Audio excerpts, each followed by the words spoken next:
नमस्कार बंधुरा Bengali food and cook स्टाइलेर आरो एकटी नतून पर्वे आपनादेर सकलके स्वागत जानाई। बंधुरा आज के देखुन आमी आबारो एकटी पाट शाकेर रेसिपि तैरी करब। तो देखुन एखाने एकटा पाट खेते चले एसेछि पाट शाक नेওয়ার জন্য।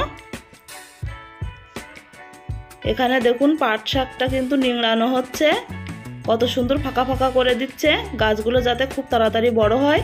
तो देखुन एखान थेके आमी किछु पाट शाक निये निচ্ছি। एगुलो आमी निয়েছি, एगुलो হলেই হয়ে যাবে। আজকে আমি এই পাট শাক দিয়ে ডাল রান্না করব। তো আপনারা পুরো ভিডিওটা দেখুন, আশা করি আপনাদের খুবই ভালো লাগবে। পাট শাকগুলো আমি এখন বেছে নিচ্ছি। এই পাট শাকগুলো কিন্তু এখনো জালি জালি ছোট ছোট, সেজন্য আমি পাতাটা কেটে তুলে নিচ্ছি। এখানে দেখুন আমি মুগের ডাল নিয়েছি, আজকে এই মুগের ডাল দিয়েই পাট শাক রান্না করব। এখানে গোটা মশলা নিয়েছি, শুকনো লঙ্কা, ধনে, জিরা আর মরিচ আর একটু আদা থেতো করে নিয়েছি। এই মশলাটা আমি ভেজে নেব।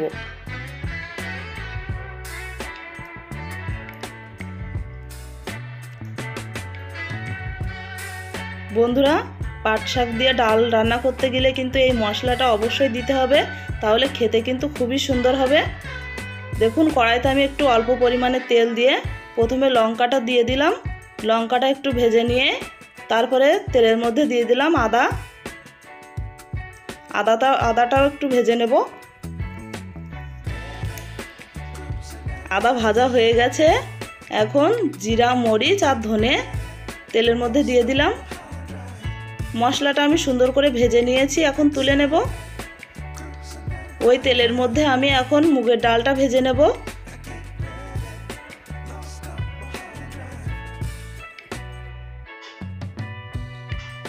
মুগের ডালটা কিন্তু ভাজার সময় খুব সাবধানে ভাজতে হয়।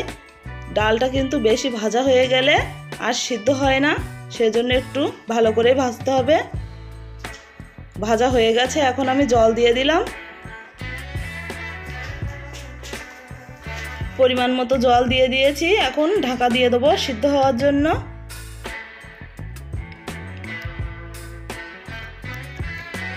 ডালটা দেখুন জলটা কতটা কমে গেছে আর সিদ্ধ হয়ে গেছে। এখানে একটা আমি ডাবু হাতা নিয়েছি, হাতা দিয়ে একটু ঘুটে দেব, তাহলে ডালগুলো খুব মিহিভাবে ঘুটে যাবে।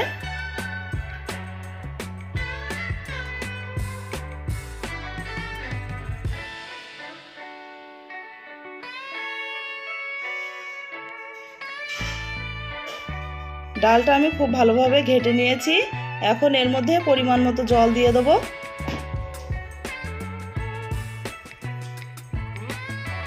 জল দিয়ে দিয়েছি, এখন দিয়ে দিচ্ছি পরিমাণ মতো লবণ আর হলুদ গুঁড়ো।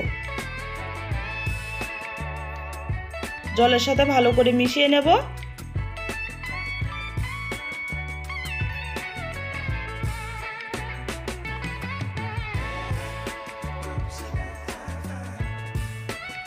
ডালটা দেখুন ফুটে গেছে, এইভাবে 2-3 মিনিট ফুটিয়ে নেব, নিয়ে ডালটা নামিয়ে নেব।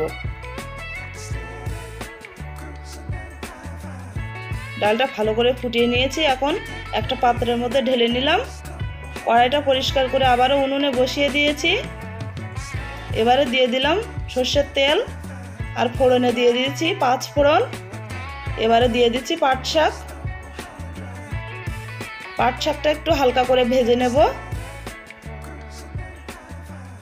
বন্ধুরা, এই পাট শাকের ডাল রান্না করতে হলে কিন্তু পাট শাকটা একটু তেলে ভেজে নেবেন, তাহলে দেখবেন নাল হবে না, আরও খেতে সুন্দর লাগবে।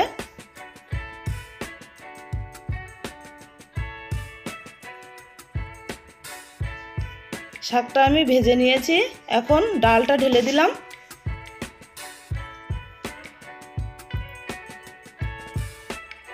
ডালটা খুব সুন্দরভাবে ফুটে উঠেছে। এখন যে ভাজা মশলাটা ভেজে রেখেছিলাম সেটা আমি সুন্দর করে বেটে নিয়েছি, এখন ডালের মধ্যে দিয়ে দেবো।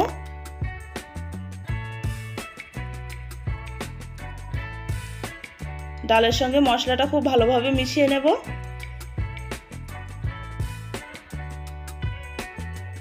এই মশলাটার জন্যই কিন্তু ডালটা খেতে খুবই সুন্দর লাগবে। এবার আমি 2-3 মিনিটের জন্য ঢাকা দিয়ে দিলাম। ঢাকনাটা খুলে নিয়েছি। রান্না কিন্তু আমার হয়ে গেছে। এবারে আমি ডালটা নামিয়ে নেব। দেখুন দেখতে কতটা সুন্দর হয়েছে, আর এটা খেতে কিন্তু খুবই সুন্দর লাগবে। বন্ধুরা, আজকে এই পাট শাকের ডালের রেসিপি আপনাদের কেমন লাগলো অবশ্যই কমেন্ট করে জানাবেন।